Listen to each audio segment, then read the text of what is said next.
हरि ओम श्री सद्गुरु परमात्मने नमः। ओम श्री हरि परमात्मने नमः। नमस्कार और वंदन करता हुआ मैं शास्त्र सेवक नाथ बाल लीला भगत आप सभी के चरणों में वंदन करता हूँ और आप सभी का हार्दिक स्वागत करता हूँ वैदिक सिद्धि यूट्यूब चैनल पर और राम कथा रामचरित मानस के 7वें दिन की जो कथा है, 7वें दिन के विश्राम की जो कथा है, उसमें आप सबका स्वागत करता हूँ। हमारी यह राम कथा का मास पारायण रामचरित मानस कथा का सत्संग जो हम कर रहे हैं, यह कथा का जो भाव उद्देश्य है वह यह है कि सभी जीव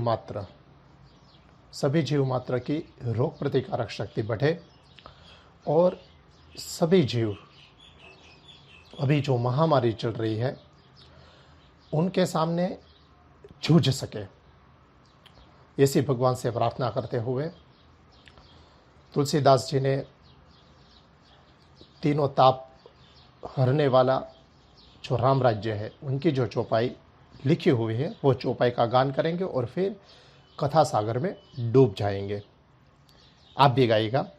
देहि कदेवी कभोते कतापा राम राज नहीं काहू ही व्यापा देहि कदेवी भोते कतापा राम राज नहीं काहू ही व्यापा। राम भगवान के राज्य में आध्यात्मिक, आधिदेविक और आधिभौतिक ये तीनों प्रकार के जो ताप है, परिताप, वो कभी व्यापते नहीं हैं। आइए भगवान राम से प्रार्थना करें, उनके शरणागत हो जाए कि हमारे हृदय में भी राम राज्य का निर्माण हो और तीनों प्रकार के तापों से हम सबको, जीव मात्र को मुक्ति मिले। अब कथा सागर, कथा गंगा में हम स्नान करने के लिए आगे बढ़ते हैं। आज के 7वें दिन की जो कथा है, यह कथा में भगवान श्री राम का जन्म होगा। भगवान श्री राम के जन्म की कथा है और बहुत सारे अच्छे अच्छे छंद इसमें आएंगे, स्तुति आएगी, तो बहुत आनंददायक कथा आज की होगी। शिवजी महाराज पार्वती जी को कथा सुना रहे हैं। शिवजी महाराज ने कहा पार्वती जी को कि समय ऐसा आ गया, अधर्म इतना बढ़ने लगा कि लोगों का विचार कैसे हो गया कि पराई धन और पराई स्त्री पर लोग अपना मन चलाने लगे। दुष्ट, चोर और जुहारी लोग बहुत ही बढ़ गए। कोई भी माता पिता देवता की बातें नहीं मानते थे और साधु पुरुष है, संत महात्मा है, उनसे सेवा करवाते थे। उनकी सेवा करनी चाहिए पर उनसे सेवा करवाते थे। शिवजी महाराज कहते हैं कि हे भवानी, जिनके ऐसे आचरण है उन सारे प्राणियों को राक्षस ही समझना। देखिए, राक्षस, प्रेत, पिशाच, यह अलग अलग योनि है और उनका अस्तित्व तो है ही है, पर ऐसे मनुष्य को राक्षस हम समझे, ठीक है, तो जिनके 2 बड़े शिंग है, दांत बाहर निकले हुए, ऐसा नहीं। आचरण, जिनका आचरण राक्षस जैसा हो। तो शंकर भगवान ने साक्षात यह चीज़ बताई है कि जो पराई धन पे नज़र रखते हैं, पराई स्त्री पे मन बिगाड़ते हैं, दुष्ट है, चोर है, जुआरी है, माता पिता देवता की बात नहीं मानते, उनसे सेवा करवाते हैं, गुरु से सेवा करवाते हैं, साधु संत महात्मा से सेवा करवाते हैं, ऐसे जो सारे लोग हैं वो राक्षस हैं। ऐसे धर्म के प्रति सब लोगों की ग्लानि देखकर धर्म का कोई पालन नहीं कर रहा, ऐसा है। धर्म की ग्लानि होती है, अधर्म की वृद्धि होती है, तो पृथ्वी माता बहुत ही दुखी हो गई और पृथ्वी माता दुखी होकर गौ गाय माता का रूप धारण करके सब देवता और मुनि छुपे हुए थे, वहां पे आके पृथ्वी माता ने प्रार्थना की।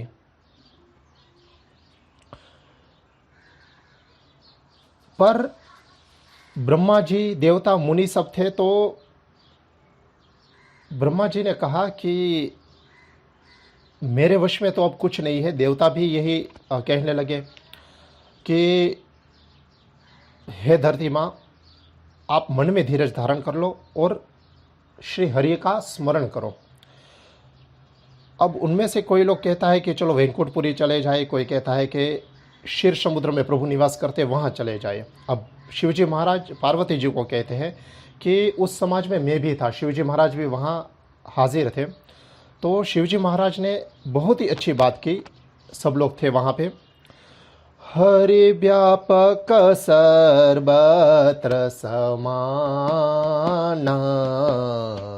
प्रेम ते प्रगट होहि में जाना। देश काल दिशि विदिशि हुमाही,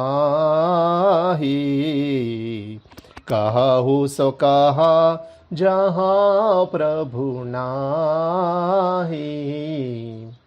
शिवजी महाराज पार्वती को कहते हैं कि मैंने वहाँ पे बताया कि मैं तो यह जानता हूँ, मैं ऐसा मत रखता हूँ कि प्रभु भगवान जो है वो सब जगह समान रूप से व्यापक है, और अगर प्रेम हमारे हृदय में हो तो वो प्रकट हो जाते हैं। देश काल दिशा विदिशा, बताओ कि कहाँ पे भगवान का अस्तित्व नहीं है, ऐसी कौन सी जगह है जहाँ पे भगवान नहीं है। तो शिवजी महाराज की ऐसी बात सुन के सब लोग बहुत ही खुश प्रसन्न हो गए, और ब्रह्मा जी ने तो साधु साधु कहकर शिवजी महाराज की बड़ाई की। और ब्रह्मा जी की स्थिति कैसी हो गई, तो ब्रह्मा जी को मन में बहुत बड़ा हर्ष हुआ, उनका तन पुलकित हो गया और आंखों में से आंसू निकलने लगे। सुनी बिरंची मन हर्षतन, पुलकी नयन बहनीर, अस्तुति करत जोरि कर, सावधान मति धीर। अब सावधान होकर ब्रह्मा जी हाथ जोड़कर, जहाँ पे सब लोग खड़े थे, शिवजी महाराज की बात सुन के सब आनंदित हो गए, और जहाँ पे खड़े थे वहीं पे भगवान का आह्वान किया, भगवान का आवाहन किया। ये छंद है, बहुत अच्छा छंद है, मेरे साथ साथ गाइएगा।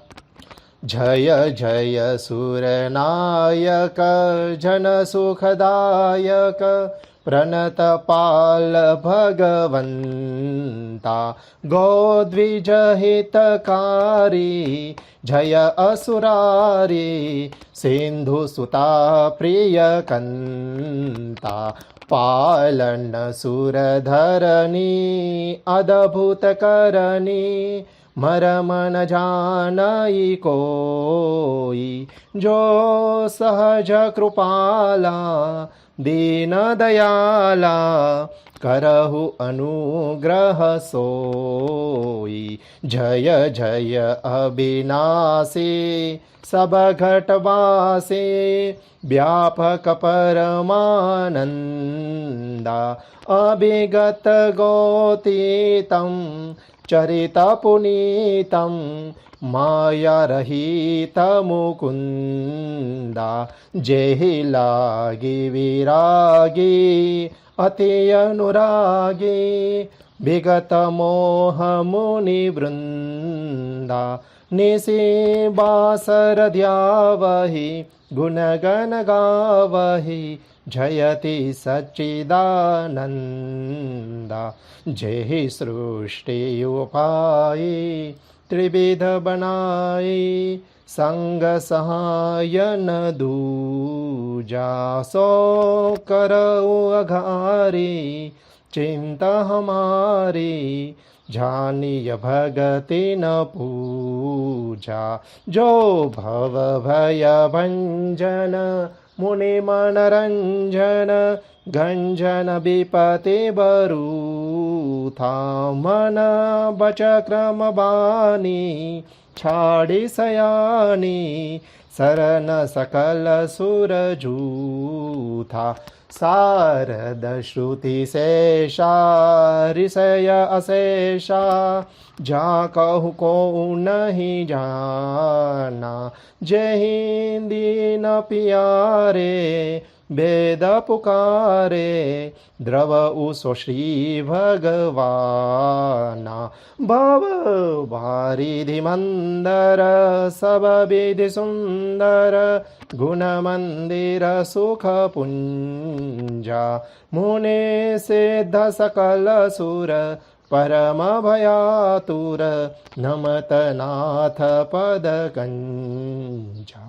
सीता राम राम राम सीता राम राम राम सीता राम राम राम सीता राम राम राम सीता राम राम राम सीता राम राम राम सीता राम राम राम सीता राम राम राम। जब भी ये स्तुति गाता हूँ मैं, पहले हर रोज़ ये स्तुति गाता था और ये स्तुति गाने के समय भावश्रु आ जाते हैं, तो अभी थोड़ी आवाज़ ये हो गई थी, माफ़ करना। ब्रह्मा जी की तरह मेरी आंखों में से भी आंसू बहने लगे। ये बहुत ही प्यारी स्तुति ब्रह्मा और सभी देवताओं ने की। कहा कि हे देवताओं के स्वामी, सेवकों को सुख देने वाले, शरणागत की रक्षा करने वाले, गौ ब्राह्मण का हित करने वाले, असुरों का विनाश करने वाले, लक्ष्मी के प्रिय स्वामी, आपकी जय हो। आपकी लीला अद्भुत है, आप कृपालु दीन दयालु हो, आप हम पर भी कृपा करो।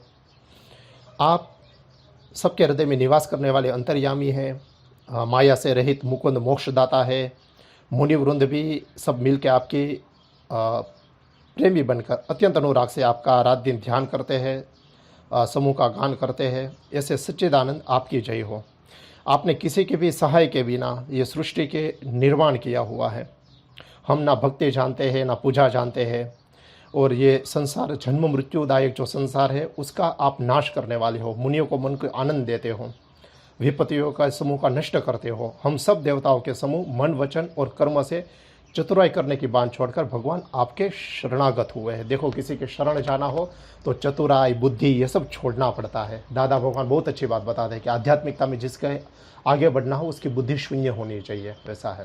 ये बहुत बड़ी बात है। ये चीज़ इसमें भी तर्क लगा कि ये चीज़ समझी नहीं जा सकती, ये हृदय से समझी जाती है और भोलापन आना चाहिए भगवान को प्राप्त करने के लिए। फिर आगे कहते हैं, सरस्वती वेद शेष नारायण और संपूर्ण ऋषि भी जिनको नहीं जान सके और जिनको दीन प्रिय है, ऐसा वेद पुकार कर कह रहे हैं, ऐसे भगवान हम पर दया करो। संसार रूपी समुद्र का जो मंथन चल रहा है उसमें मंदराचल रूप हो आप, सारे प्रकार से सुंदर हो, गुणों के धाम, सब सुखों के राशिनाथ। आपके चरण कमल में मुनि सिद्ध और सारे देवता भय से अत्यंत व्याकुल होकर नमस्कार करते हैं। हम भी आपको नमस्कार करते हैं। यह जैसे प्रार्थना पूर्ण हुई, आकाशवाणी हुई। आकाशवाणी में से भगवान ने कहा कि मैं मनुष्य रूप धारण करके राजा दशरथ और कौशल्या के वहाँ अवतार लूँगा, अवतार धारण करूँगा। और भगवान ने क्या चीज़ बताई कि नारद जी ने जो भी वचन किए थे वो सारे वचन में सत्य करूँगा। देखो कैसे बड़े कृपालु दयालु है भगवान, कि नारद जी ने गुस्सा होकर भगवान को श्राप दिया था, पर यहाँ क्या कहते हैं भगवान, उनके जो परम भक्त है बोले कि नारद जी के सारे वचन भी सत्य करूँगा।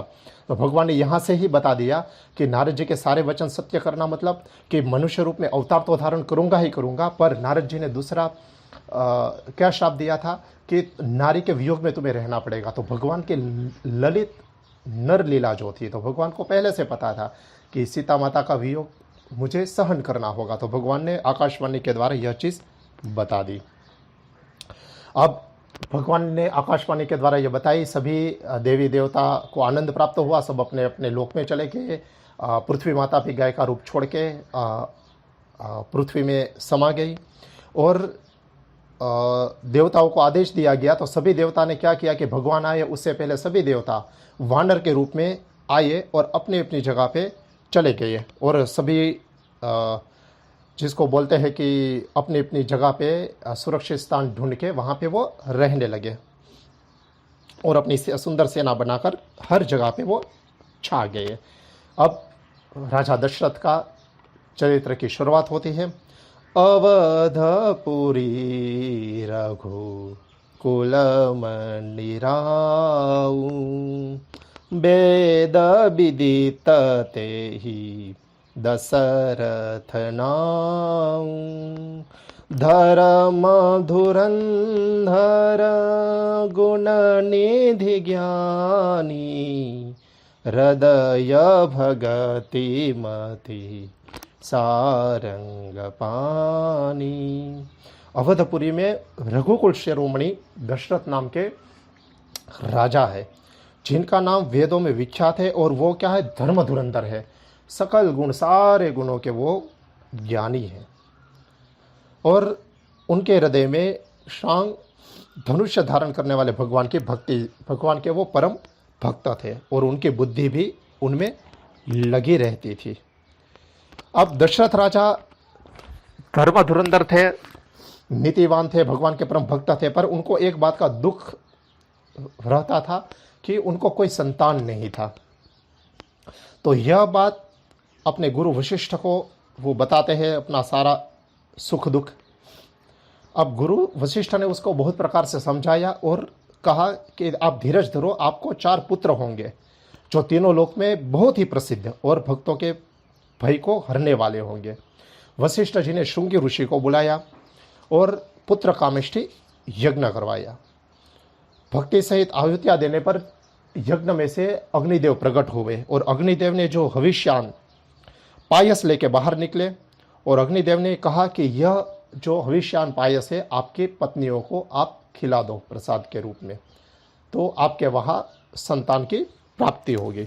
दशरथ ने आधा भाग कौशल्या माता को खिलाया, बाकी का जो आधा भाग था वो दशरथ राजा और कौशल्या ने मिल के वो आधे भाग में से आधा आधा भाग करके कैकेयी माँ और सुमित्रा को खिलाया। अब कुछ समय बीता, सभी माताएं गर्भवती हुई और भगवान के आने का समय आ गया। फिर से माफ़ कीजिएगा,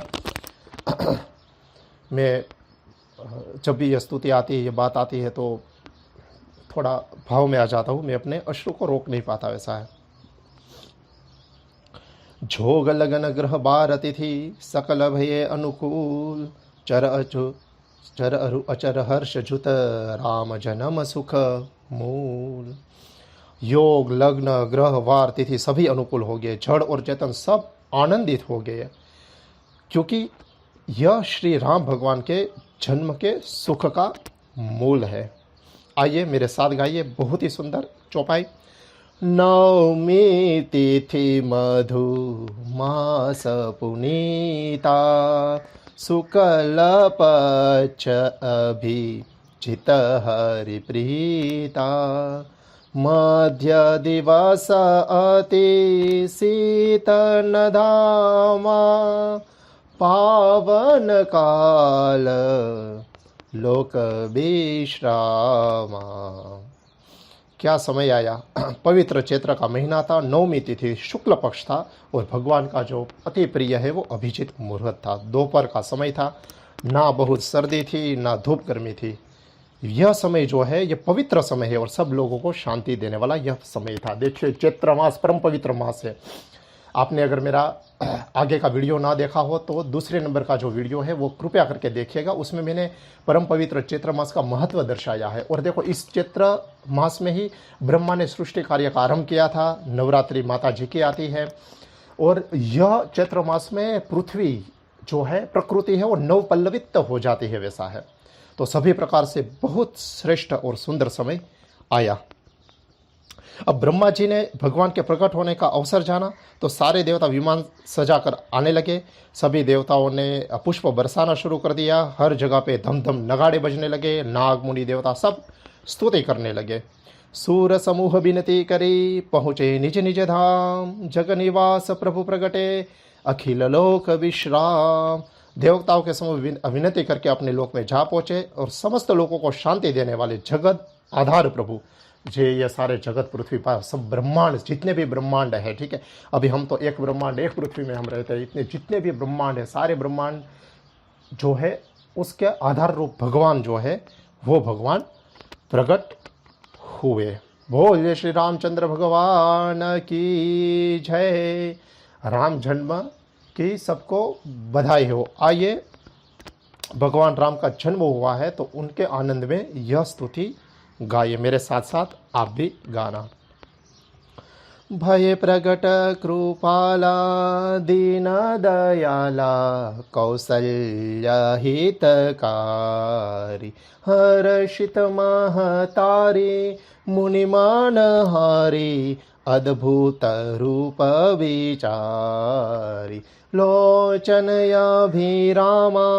तनुघन श्यामा निज आयुध भुजचारी भूषण बनमाला नयन विशाला शोभा सिंधु खरारी कह दुई कर जोरी अस्तुति तोरी केहि विधि करो अनंता माया गुण ज्ञाना अतिता अमाना वेद पुराण भनंता करुणा सुख सागर सब गुण आगर जेहि गावहि श्रुति संता सोम महित लागी जन अनुरागी भय प्रगट श्रीकंता ब्रह्मांड निकाया निर्मित माया रोम रोम प्रतिवेद कहे मम उरसो वासी यह उपहासी सुनत धीर माति थिर न रहे उपजा जब ज्ञाना प्रभु मोसु काना चरित बहुत विधि किन्ह चहे कही कथा सुहाई मातो बुझाई जेहि प्रकार सूत प्रेम लहे माता पुनि बोली सोमति डोली तजहु तात यह रूप की जैसे सुलीला अति प्रिय शीला यह सुख परम अनूपा सुनी बचन सुजाना रोदन ठाना होई बालक सूरभूप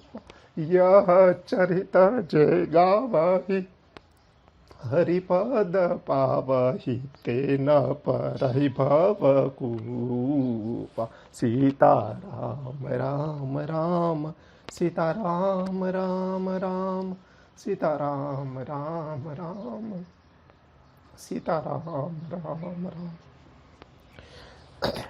भगवान प्रकट हुए, दीन जन है उस पर दया करने वाले कौशल्या जी के हितकारी प्रभु प्रकट हुए। भगवान चारों भुजाओं पे अपना आयुध लिए हुए थे, आभूषण और वनमाला पहने थे, बड़े बड़े नेत्र थे। इस प्रकार शोभा के समुद्र और खर राक्षस को मारने वाले प्रभु प्रकट हुए। अब जब प्रभु प्रकट हुए तब दोनों हाथ जोड़कर माता ने कहा कि हे अनंत, मैं आपकी स्तुति किस प्रकार से करूं, क्योंकि वेद पुराण माया गुण ये सब भी आपकी स्तुति कर नहीं सकते। आप सुख का समुद्र हो, सब गुण के धाम हो, भक्तों पर परम प्रेम रखने वाले लक्ष्मीपति भगवान, आप मेरे कल्याण के लिए, मुझ पर दया कृपा हेतु बरसाने के लिए प्रकट हुए हो। हे भगवान, वेद बार बार पुकार के यह कहते हैं कि आपके रोम रोम में से ब्रह्मांडों की उत्पत्ति हुई है, आपके रोम रोम ब्रह्मांडों से भरे हुए हैं। किसी भी धीर पुरुष की भी बुद्धि स्थिर नहीं रहती, विचलित हो जाती है। और जब माता को यह ज्ञान उत्पन्न हुआ तब प्रभु मुस्कुराए और बहुत प्रकार के चरित्र करना चाहते थे, इसलिए उन्होंने पूर्व जन्म की सुंदर कथा माता को कहकर समझाई, जिससे उन्हें पुत्र का वात्सल्य प्रेम प्राप्त हो। अब माता की बुद्धि बदल गई। माता भगवान की स्तुति कर रही थी तो भगवान ने आगे की कथा सुनाई तो माता की बुद्धि बदल गई और फिर प्रार्थना करके माता ने कहा कि हे तात, आप यह रूप छोड़कर अत्यंत प्रिय बाल लीला करो। देखो बच्चों की लीला कितनी प्रिय मधुर रहती है। देखो बच्चे जो है ना, भगवान का स्वरूप रहता है। अगर बच्चा कुछ शरारत करे, कुछ थोड़ा बहुत गिरा दे, यह वो कर दे, तूफान करे थोड़ा, तो उसको करने दीजिए। बच्चों से उसका बचपना मत छीनिए, कभी भी मत छीनिए। तो माता कौशल्या प्रार्थना करती है कि आप बाल लीला करो और यह बाल लीला से मुझे परम सुख प्राप्त होगा। माता का वचन सुन के भगवान जो थे वो बाल रूप में आ गए और रोना शुरू कर दिया।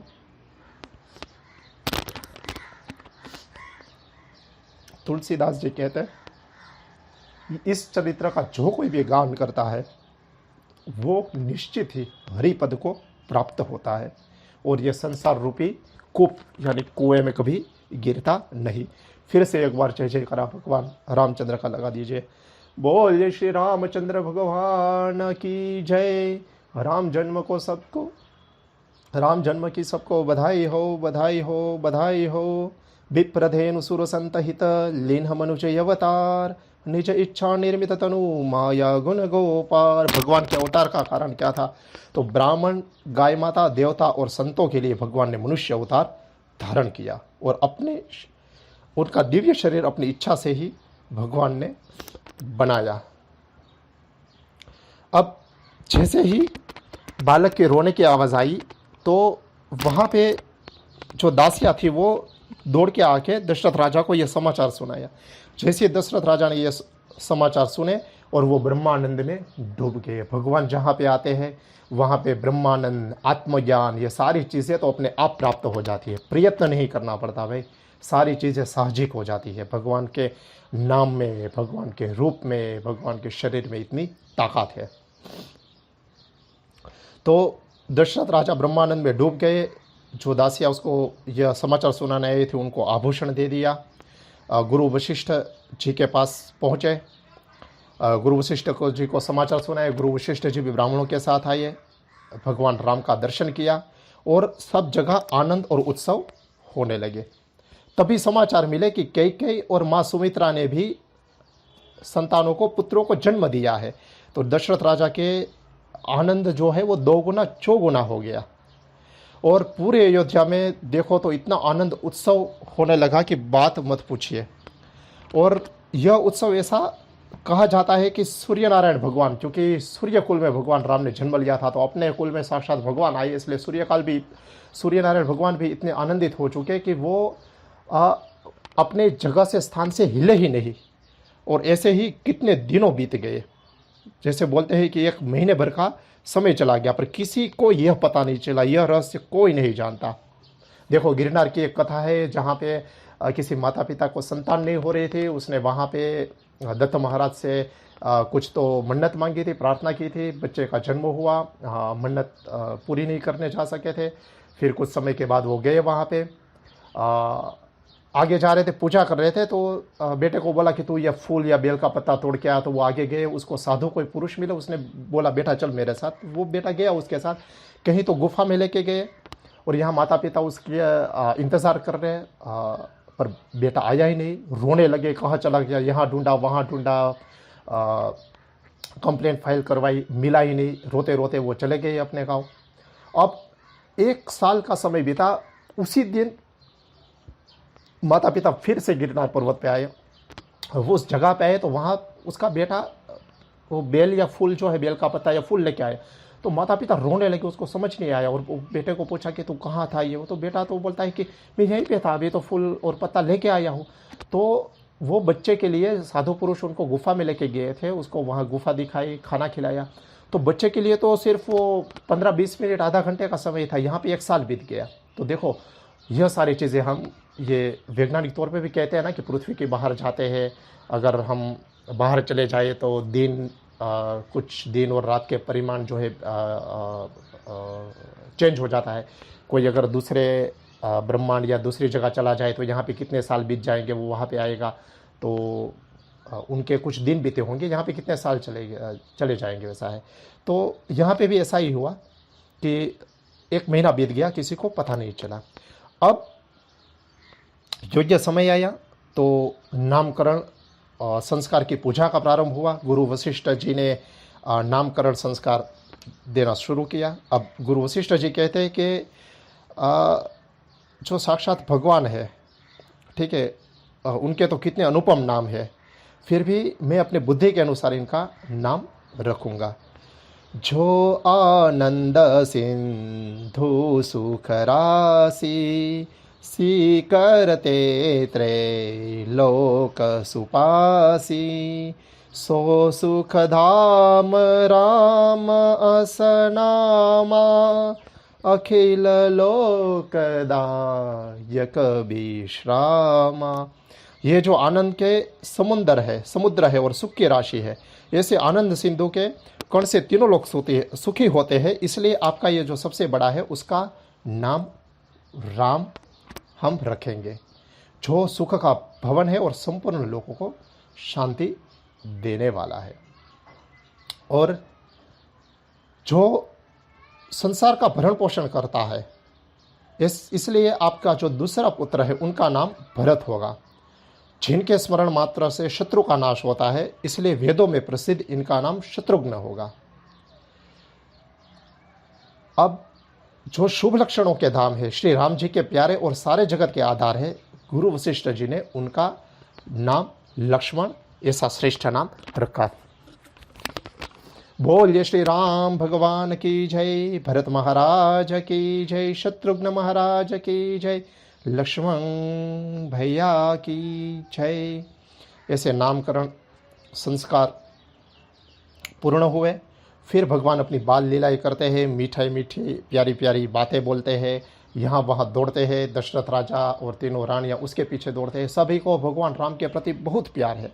और छोटे भाई जो है, जो भरत शत्रुघ्न लक्ष्मण, वो भी राम भगवान के इर्द गिर्द ही खेलते रहते हैं, घूमते रहते हैं। अब बाल लीला करते करते जैसे ही भगवान थोड़े बड़े हुए, तो अब एक बहुत ही प्यारी लीला है भगवान की कि कौशल्या माता, जैसे कृष्ण भगवान ने लीला की थी कि मिट्टी खाली थी मुंह में और ब्रह्मांड का दर्शन करवाया था, ऐसे राम भगवान भी क्या करते हैं कि एक लीला दिखाई। कौशल्या माता सुबह उठ के स्नान करके भगवान को भी स्नान करवाया और पालने पर उसको पोढ़ा दिया। फिर अंदर भगवान की पूजा की, नैवेद्य चढ़ाया, और वो जिसको रसोई गृह वहाँ पे वो चले गए, किचन में चले गए।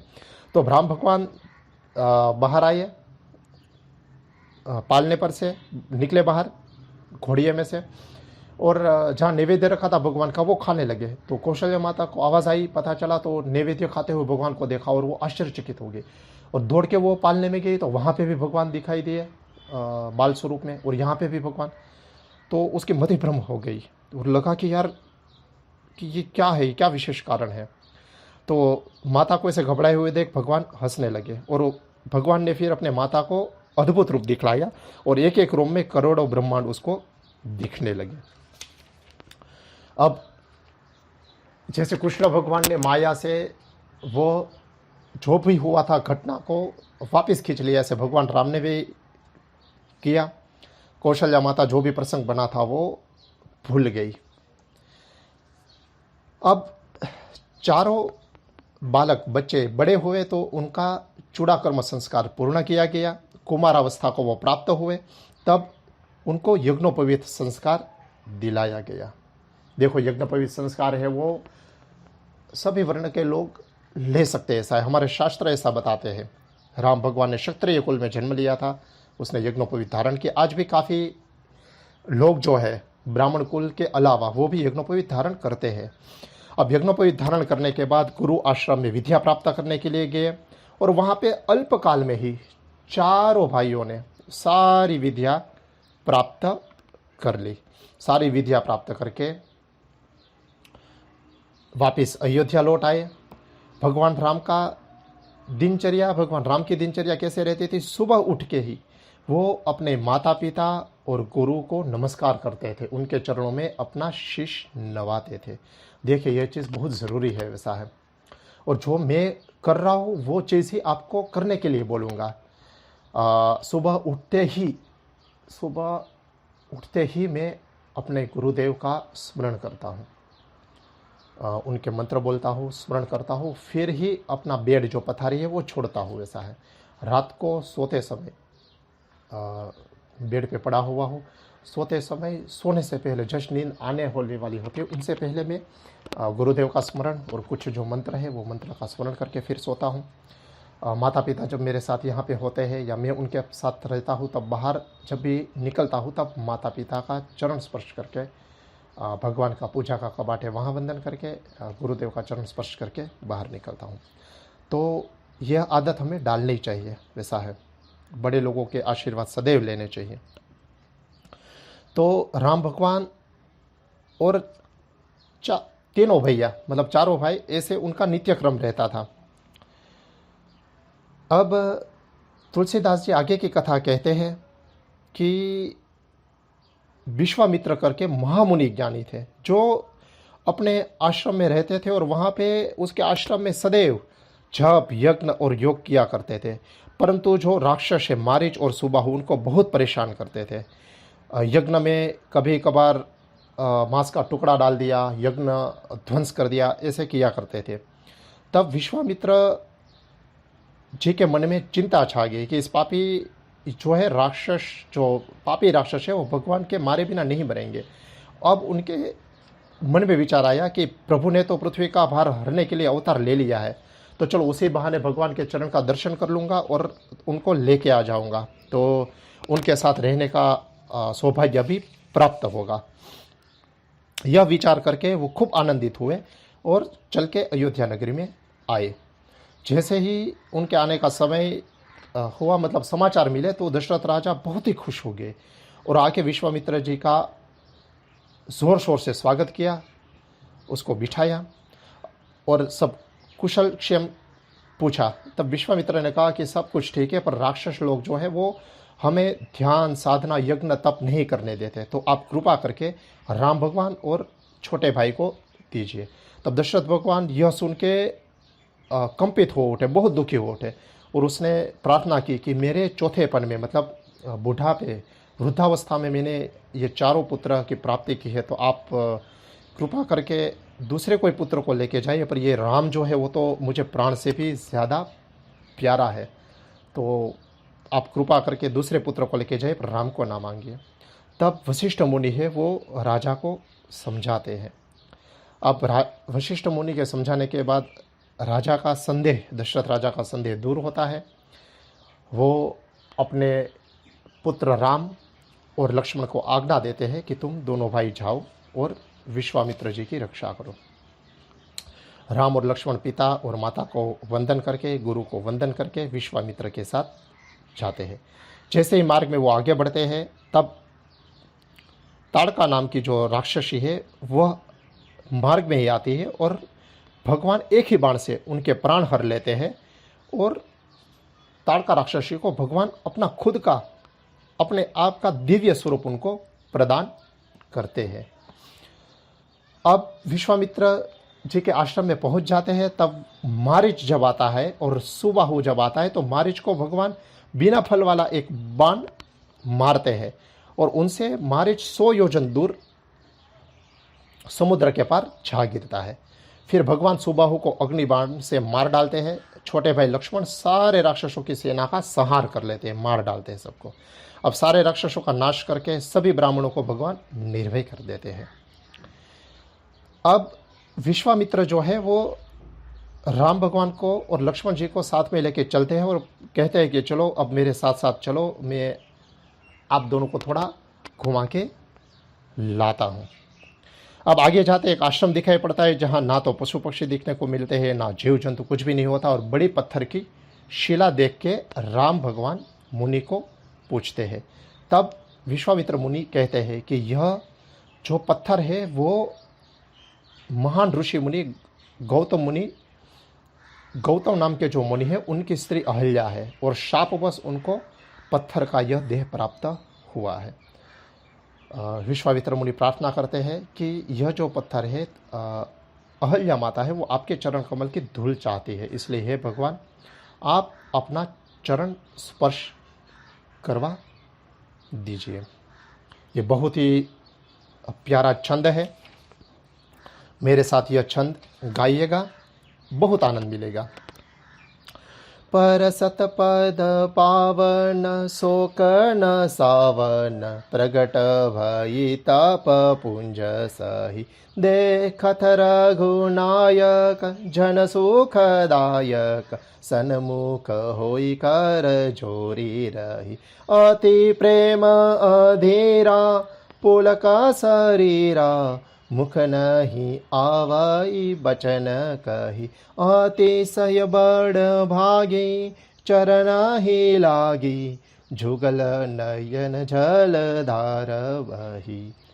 भगवान श्री राम के पवित्र और शोक को नाश करने वाले चरण का स्पर्श होते ही सचमुच वह जो तपोमूर्ति अहल्या थी वो प्रकट हो गई और प्रकट होकर हाथ जोड़कर खड़ी रह गई और प्रेम के कारण उनका शरीर रोमांचित हो उठा, पुलकित हो उठा और उनके मुख में वचन नहीं आते थे।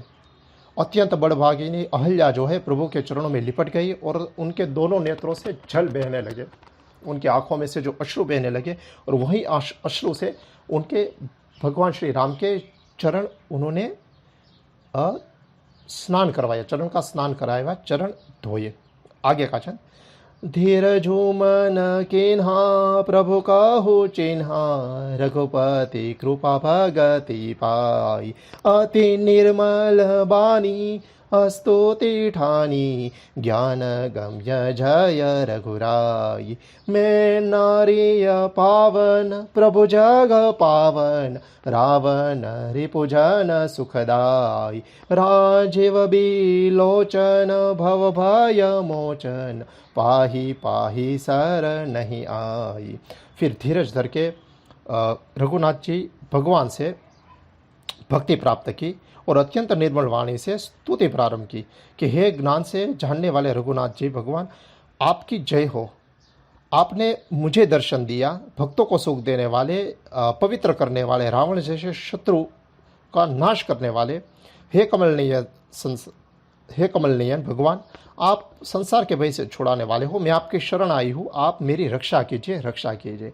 मुनि श्राप जो दीन्हा अति भल कीन्हा परम अनुग्रह में माना देखे उभरी लोचन हरि भव मोचन यही लाभ शंकर जाना बिनती प्रभु मोरी में मति भोरी नाथ न मागऊ वर आना पद कमल परागा रस अनुरागा मम मन मधुप करे पाना। अब अहल्या माता है कितनी बड़ी बात कहती है कि गौतम मुनि ने मुझे जो शाप दिया था बहुत ही अच्छा किया, जो शाप कि वो शाप के कारण आपका जो अत्यंत अनुग्रह है, आपकी दया कृपा है वो मुझे प्राप्त हो और संसार से छुड़ाने वाले श्री हरि आप भगवान मुझे प्राप्त हुए। मुझे शांति से नेत्र भरकर आपका दर्शन करने दो। हे भगवान मैं बहुत ही भोली हूँ, मेरी एक विनती है, मैं कोई और वन नहीं मांगती, मैं और कोई वरदान नहीं मांगती, बस मैं यही प्रार्थना करती हूँ कि मेरा जो मन रूपी जो भौरा है वो आपके चरण कमल की रज के प्रेम रूपी रस का सदा पालन करते रहे। हरि का चरण मांगते हैं, हरि चरण दुख हरण, हरि चरण हरि शरण दुख हरण दुख हरण।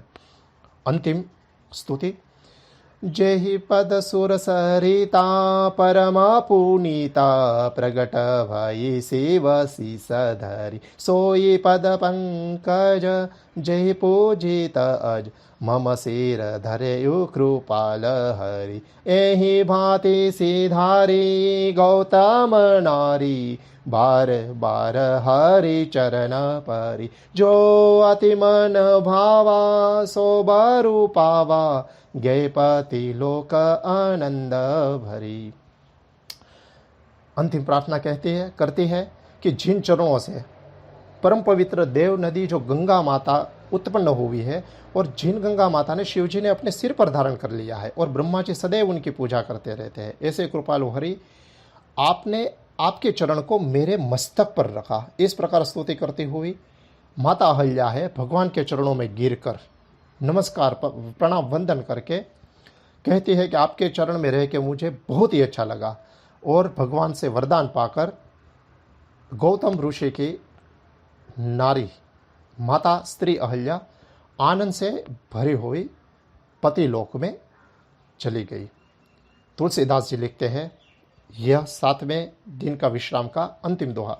अस प्रभु दीन बंधु हरि कारण रहित दयाल, तुलसीदास सठते ही भजू छाड़ी कपट जंजाल। भगवान श्री राम जो है ऐसे दीन बंधु और बिना कारण ही दया करने वाले हैं। अब किसी ने हम पर अच्छा कार्य किया हो, किसी ने हम पे दया की हो, तो हम कोई हमारे साथ अच्छा करता हो तो हम अच्छा करें, वो तो ठीक बात होगी। पर उपकार के ऊपर भी उपकार करने वाले जो है वो ही सच्चे साधु संत महात्मा गिने जाते हैं, कि जो कोई हमारा बुरा कर रहा है फिर भी हम उनके साथ अच्छा करें, ये सबसे बड़ी बात होती है। तो अकारण ही सब पे दया करने वाले भगवान जो है, तो तुलसीदास जी कहते हैं कि ऐसे भगवान के चरण कमल का हे शठ रूपी मन, तू कपट जंजाल छोड़ के उनका ही भजन कर। मन को शठ बताया है। मन क्या करता है? कपट और जंजाल ही किया करवाता रहता है, मन शांति से बैठने नहीं देता। तो तुलसीदास जी कहते हैं कि हे शठ रूपी मन, तू सारा कपट जंजाल छोड़ के भगवान श्री राम के चरण का वंदन कर और भगवान श्री राम के चरण में तू जा, भगवान श्री राम का भजन कर। आप सभी से करबद्ध में प्रार्थना करता हूँ कि आइए भगवान के चरणों में प्रार्थना करें कि आज की जो भी कथा की है उसका पुण्य फल जो उत्पन्न हुआ है, यह पुण्य फल की प्राप्ति जीव मात्र को हो, जीव मात्र की रोग प्रतिकारक शक्ति बढ़े, जीव मात्र जो भी यह महामारी है उस महामारी के संकट में से बाहर आए और सभी का कल्याण हो। आपके चरणों में फिर से वंदन करता हूँ। यह जो राम कथा है, ये रामचरित मानस पारायण की कथा में अगर आप सहभागी होना चाहते हैं, किसी एक दिन के यजमान बनना चाहते हैं, तो कृपा करके मुझे संपर्क कीजिएगा। आप कुछ दान देना चाहते हैं तो डोनेशन डिटेल मैंने दी हुई है, उसका उपयोग कीजिएगा।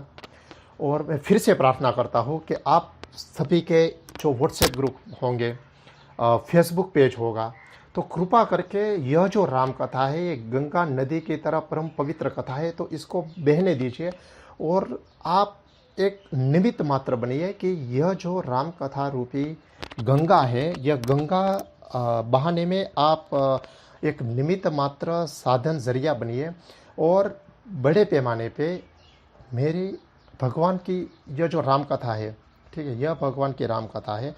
तो यह राम कथा जो वैदिक सिद्धि चैनल पे आ रही है, हम पारायण कर रहे हैं, तो सभी को प्रार्थना कीजिएगा कि लाइक करें, सब्सक्राइब करें और आप शेयर कीजिएगा।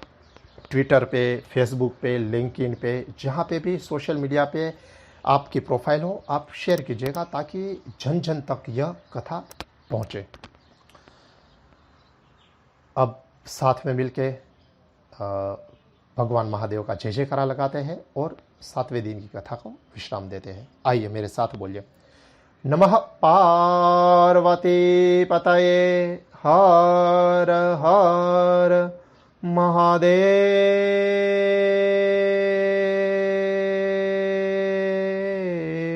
हर। ओम शांति शांति शांति।